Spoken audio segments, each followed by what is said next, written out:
आप सभी का स्वागत है मेरे YouTube चैनल पे। चलिए, तो आज हम लोग पढ़ेंगे थ्योरम नंबर 10.2 क्लास 10th का बहुत इंपॉर्टेंट थ्योरम है। 10 बार से ज़्यादा एग्जाम में पूछ चुका है, इसलिए बहुत इंपॉर्टेंट है।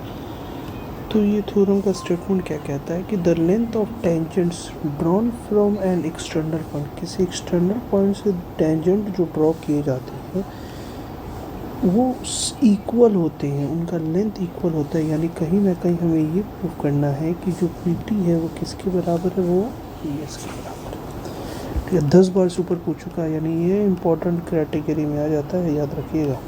चलिए, तो गिवन में हम लिखेंगे कि circle with centre O and radius R in which PT and PS are two tangent from an external point P। बहुत बढ़िया, P एक एक्सटर्नल पॉइंट है जहाँ से दो टेंजेंट हमने ड्रॉ किया, एक PT और एक PS।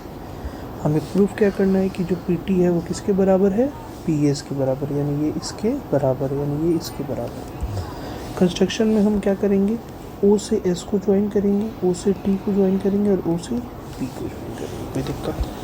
अब मेरी बात ध्यान से समझिएगा, OS जो होगा वो SP पे परपेंडिकुलर होगा और OT जो होगा वो TP पे या PT पे परपेंडिकुलर होगा, क्योंकि tangent at any point of a circle is perpendicular through the point of contact. याद कीजिए थ्योरम नंबर 10.1।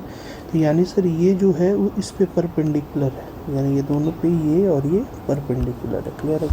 तो हम लोग लिखेंगे इन ट्रायंगल OPS या OSP और ट्रायंगल OTP।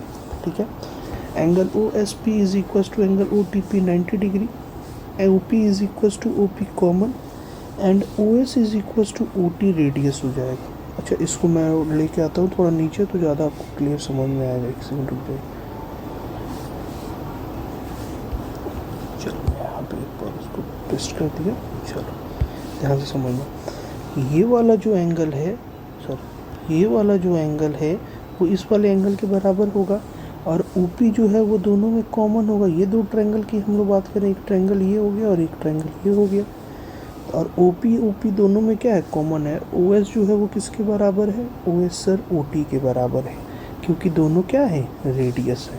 तो इस तरह से ये दोनों ट्रायंगल आपस में क्या होगा, कॉन्ग्रुएंट। जब कॉन्ग्रुएंट होगा तो वहाँ से हम नहीं लिख सकते कि इस दो ट्रायंगल का जो पार्ट है यानी PTV है जो किसके बराबर है, PS के बराबर। तो ये 3 मार्क्स में एकदम आराम से पूछेगा, आराम से बनाएगा। RHS कैसे हो गया सर, ये चीज़ एग्जाम में नहीं लिखना होता इसलिए मैंने कट कर दिया। राइट एंगल हो गया, ये हाइपोटेनस हो गया और ये एक साइड हो गया। तो RHS से ये दोनों ट्रायंगल आपस में क्या हो गए बाबू, कॉन्ग्रुएंट हो गए। तो ये एग्ज़ाम में पूछता है 3 मार्क्स में, इसलिए बोल रहा हूँ ये इंपॉर्टेंट है, रट जाओ इसको एकदम आराम से। मैं स्लो करके एक बार मूव कर दे रहा हूँ, एकदम आराम से लिख लो। ठीक है, स्क्रीनशॉट कर लो।